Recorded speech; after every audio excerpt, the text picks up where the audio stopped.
All of you come from humiliated origins. In other words, Allah is saying human beings, their start in this world is something embarrassing. And the only reason we have honor in this world is because Allah gave it to us. This video is taken from our deeper look of Surah Al-Mursalat, releasing now every Monday at 10 a.m. UK time. Watch the full deeper look of Surah Al-Mursalat and more exclusively on Bayyinah TV. أَلَمْ نُهْلِكِ الْأَوَّلِينَ ثُمَّ نُتْبِعُهُمُ الْآخِرِينَ. That was the first question. The first group of questions together. Didn't we destroy the earliest nations and we followed them up with later nations that came? Now, on that particular question, there's two interpretations, and we discussed one of them. One of those interpretations was this is referring to nations that got destroyed when prophets came. Right? That was one, and we discussed that. We looked at the ayat in the Quran where the people of Nuh denied, and then Allah replaced them with another nation and another nation, right? That was one set of interpretations. There's another set of interpretations, and that is, this is referring to all nations. Earlier nations were destroyed or killed or died, and then others came and took their place. There were ancient empires. Even today, there are ruins of different empires, and later on, other people come and take their place, right? So this has been going on throughout history. Right? So this is something that is found as a living phenomenon, and anybody who studies history knows this. Now, to understand that a little bit better, I'm going to kind of summarize a formula that Ibn Khaldun had. And I think his idea has a lot of merit. He basically looks at human civilization and divides it. I'm going to use my own words to describe Ibn Khaldun. So if you read Ibn Khaldun, you'll find the smart version. I'm going to give you the dumb version. Okay, so the dumb version is you basically have city people and you have village people. Okay, it's people that live in the farm and the village and the mountains, etc. It's that life. And then there's people that live in cities. Okay, and the people that live in villages or in the desert, the tribe life, those people have a very strong sense of connection to their neighbors, to their family. They have a very strong connection to their history, their family tree. My grandfather was this, his grandfather was this, his grandfather was this. They're very proud of their heritage. They're very careful about protecting the family and protecting the tribe and protecting the culture. They're very simple also. They're also very principled. We don't do things like this here. We do things like this here. They're very big on respect and honor. Honor is a big deal to them. Tradition is a big deal to them. Loyalty is a big deal to them. And if they're enemies with someone, they're hard enemies, and they're going to stay enemies for many generations. All of these things come with the village life.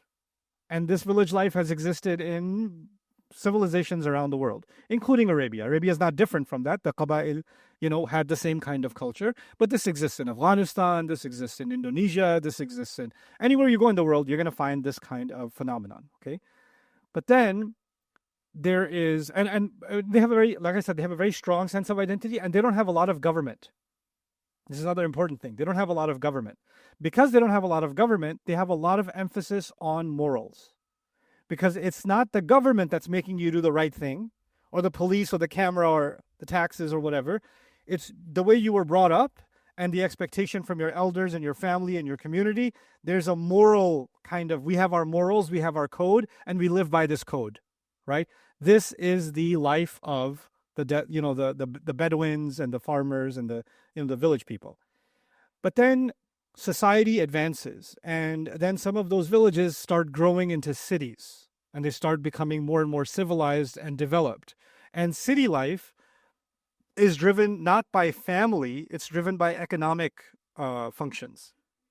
So you don't inherit the family business. The son wants to go and become a carpenter, and the other one wants to go and learn poetry, and the other one wants to become an artist, and the other one wants to become an architect, or whatever else, right? So now you are moving to the city for economic reasons. Most of the time you're cut off from the larger family because of economic reasons. It's also more expensive to live in a city.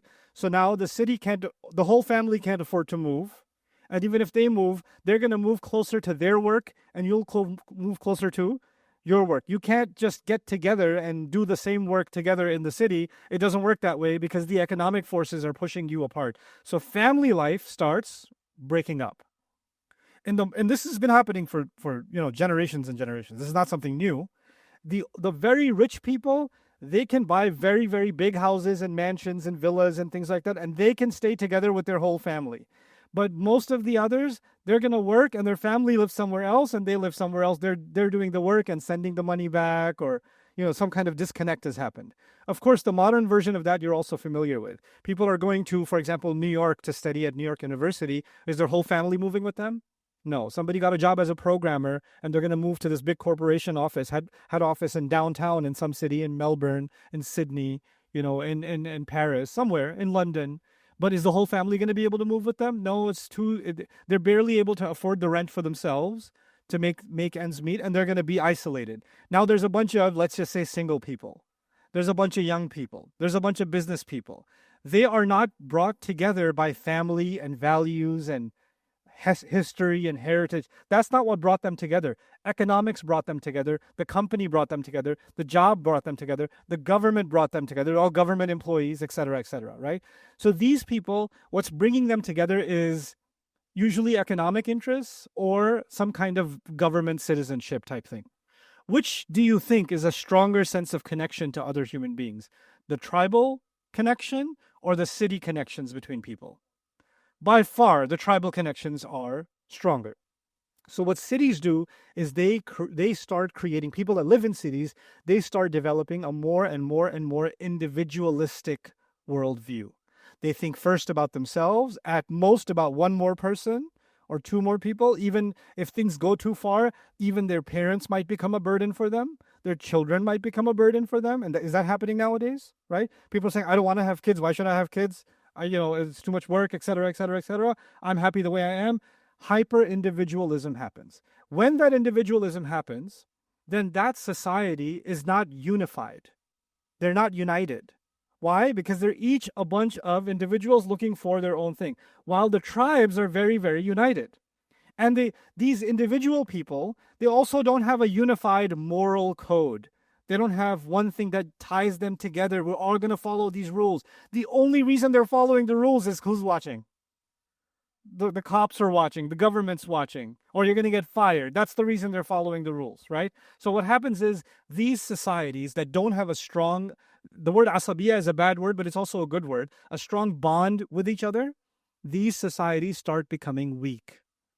Because strength comes with unity, and these societies, the more they develop, the more disunited they become. Compare that to the village. You have connections with your whole family. Your neighbor. Your neighbor's neighbor. You go to Friday. Everybody at the Friday prayer. You go to Eid. Everybody at the Eid prayer, etc., etc. Right? Some people that live here, they may be from a village in Algeria or Tunisia or wherever else, and you'll go for the first time. You're 18 years old. You've never been there before. You go there for the first time, and you'll meet some old man in the masjid. What's your name? And you'll say, yeah, Hamidi. He's, oh, Hamidi, I know your uncle. I know this one. He's like, how you know all these people? I don't even know my uncle. And you meet your uncle for the first, because they're all connected. Everybody knows everybody, And so what happens over time is these developed societies, they start becoming weaker. And the tribal societies, there's a friction between the two, and eventually, and by the way, the city societies, usually because the money's flowing into them, right? So because money's flowing into the cities, poverty is being created in the villages. So as the cities are getting richer, the villages are getting poorer. So eventually this economic and social and by the way, of course, city people think of village people as what? As less, as inferior, right? Eventually this friction gets big enough that the village people rebel and they fight and they win over the city people and they form a new government. They form a new, they get rid of the elite. They get rid of the elite and they form a new society. And they say, this society is going to be based on our principles that we learned from the village. Our justice. We're going to have justice. But now, over time, they become the new city. And they become hyper-individualistic. And by the time they do that, the people that are being left behind come and attack them. And this cycle sort of continues. And a nation is the most closest to destruction when they're rich, become so rich in the cities, they become so rich and that they are now worried that they're going to lose their wealth because cities also start getting a lot of poverty. So even though cities have nice buildings and streets and all of that, cities start getting filled with poor neighborhoods, crime. And the rich people start getting worried that I'm going to lose all my wealth. So what they do is they start saving their money more and more. They start saving it or putting it somewhere in a safe or, like Qarun type thing, right? And when they do that, then they are concentrating the wealth in the hands of a few. And even within the cities, people are getting poorer and poorer. It creates a divide in the classes. You might have heard the term bourgeois, right? And eventually there will be a revolution. And there will be a violence against those that are hoarding all of the wealth, right? So this is actually a cycle that goes on in the world. Now, the Quran comes along and targets the political and financial elite. Now you can see why. They start becoming a cancer in society. Are there not major corporations and CEOs of the couple of hundred corporations in the world that are now holding maybe 60, 70, 80% of the entire world's wealth while people are starving? Is that not the case? Right? And this is the new version of that, but this has always existed in some way, shape, or form, right? And when that reaches a tipping point, revolutions happen and a new cycle begins. So when Allah says, "Alam nuhlik al-awwalin, thumma nutbi'uhum al-akhirin, kadhalika naf'alu bil mujrimin," it's when people become a certain level of mujrim, then this is what happens next. Jawad and I were discussing, he was telling me about some Vice documentary he saw about people that work on yachts, those big rich people yachts, and some guy who works in the hotel industry, and they were both talking about it's the worst when the super rich come to the hotel or the super rich take the yacht, right? Because the super rich, when they come, there are no rules. You will see them do the worst things. They will have the most immoral behavior. They will treat other human beings like insects. Like you've never seen worse human beings in your life than the super duper rich when they're partying among each other. You'll see behaviors you couldn't imagine that human beings would do. And that's their normal. That's their normal when they're let loose, right? So when by the time that looks like anybody would see that and say, what do you mean? Anybody would see that and say that. The Quran uses two words for these people, mujrimeen and mutrafin also. Mutrafin, people that are drowned in luxury. People that are drowned, oh my God, my helicopter's late. Like those people, right? So this mentality leads to destruction, and Allah is saying there's a cycle, and when you hit that cycle, your own wealth, your own luxury becomes the reason you got destroyed. It leads to your own destruction. So this is alam nuhlikil awwalin thumma nutbi'uhum al-akhirin. And then when he says waylun yawma idhil mukaththibin, it's kind of tied to this reality now, especially those at the top of those societies that fell. The ultimate wail falls upon them. So there's a connection now. Also, waylun yawma idhil mukaththibin was about Judgment Day, right? But when these nations get destroyed, they get a taste of that wail even in this life. So it now starts having a double meaning in the akhirah and in this life when they experience that. Okay. So now we get to this really heavy question. There was about the nations that rise and fall, or the nations against the prophets who got annihilated. Those were the two interpretations. But now Allah says, Alam nakhluqkum min ma'in mahin. Didn't we create you from weak liquid, from weak water? That would be a raw translation. Didn't we make you from weak water? The first thing you'll notice here is we're coming back to you. We're coming back to the word you. The previous ayah said, we destroyed the earliest ones and we will make others follow in the same path, because that's how we deal with criminals. Who was the next ones that are going to follow in the same path? The Quraysh. Now it's time to talk to Quraysh directly. So he addresses them directly and says, didn't we create you from weak water? He's referring to sperm. Isn't that where you came from? Alam nakhluqkum min ma'in mahin. Now, the word mahin is really interesting. Mahin actually comes from, it's related to da'if. So, amhan al-rajul ad'afahu, like to weaken somebody. They used to use the word mahin for a horse that couldn't impregnate anymore. So the horse that's become infertile is mahin. Allah uses the word for infertile to describe the pregnancy, which is odd, because you would use the word fertile for pregnancy. Allah is using the word infertile for pregnancy, as if to say even what is sitting inside the womb of the to-be mother isn't itself capable of doing what it does. It's too weak. Allah is the one who gives it the power to produce life. Alam nakhluqkum min ma'in mahin. The water itself was weak. And there's another important consideration here when Allah says this. The Arabs were very proud of their heritage, what nasl they come from, who my father was, who my father's father was, who our tribe was. Every poem began with the atlal, and then it began talking about their fathers, right? كَذِكْرِكُمْ آبَاءَكُمْ أَوْ أَشَدَّ ذِكْرًا in the Quran. And Allah says, let me tell you something about your fathers, weak water. That's pretty insulting, isn't it? And you know, if you're coming from a poor family, you may not find this insulting because the rich people insult you all the time anyway. But if you're a rich one, you're one of the elites. Nobody looks at you in the eye. And now you're being told directly, weren't you made from weak water? Oh, that's gonna. What did you say? What did you say about my family? What? It's a direct insult on the lineage. Alam nakhluqkum min ma'in mahin. So what is behind this question?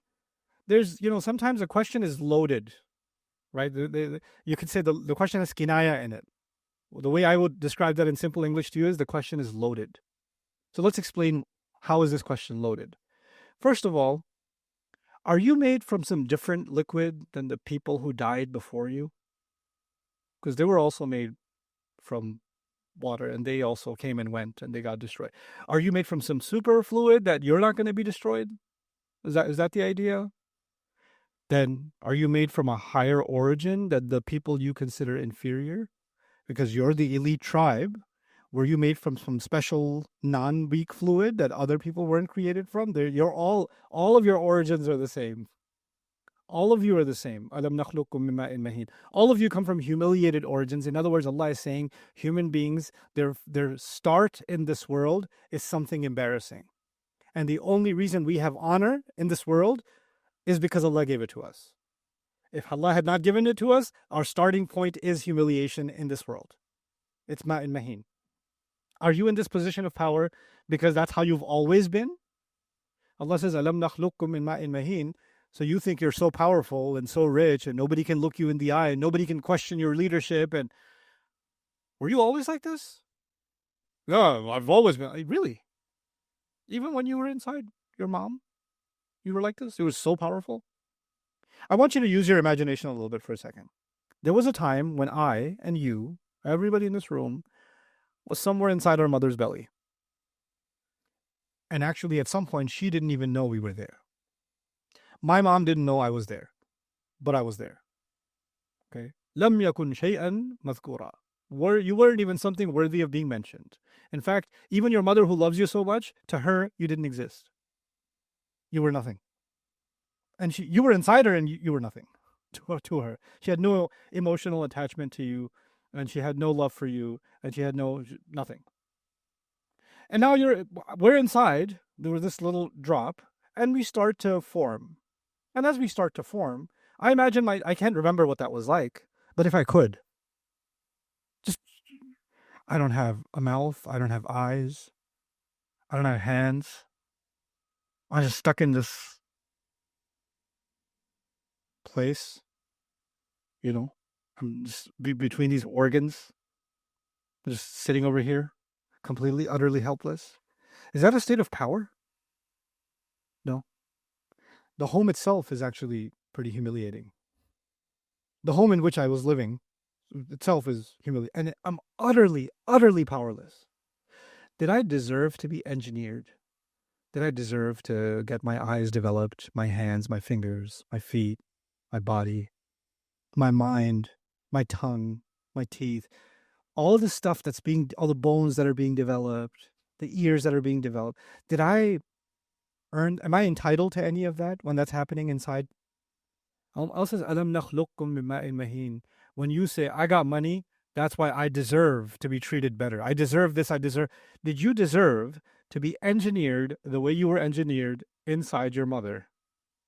Did you deserve it? You weren't even remembered by anybody. Where did your rightfulness come from? It's the most humbling. And not only is it humbling, it makes a believer From a disbeliever's perspective, it's humbling. From a believer's perspective, it should make me and you extremely grateful. Ya Allah, I was nothing. This is my origin. This is what I was. And this was my home. And anything, the number of things that can go wrong in a pregnancy. The number of things that can go wrong. Not just between life and death, that's the extreme, but deformities, brain deficiencies, like any kind of disability, genetic disorder, all kinds of things can happen. Miscarriage, premature delivery, all kinds of things can go wrong. And yet, here we are. And Allah is asking us, so you think you got here on your own? Alam nakhluqkum min ma'in mahin.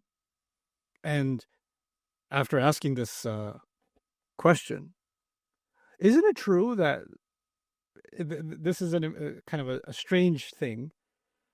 It's like we didn't have a life. We weren't alive. And Allah started creating us out of death.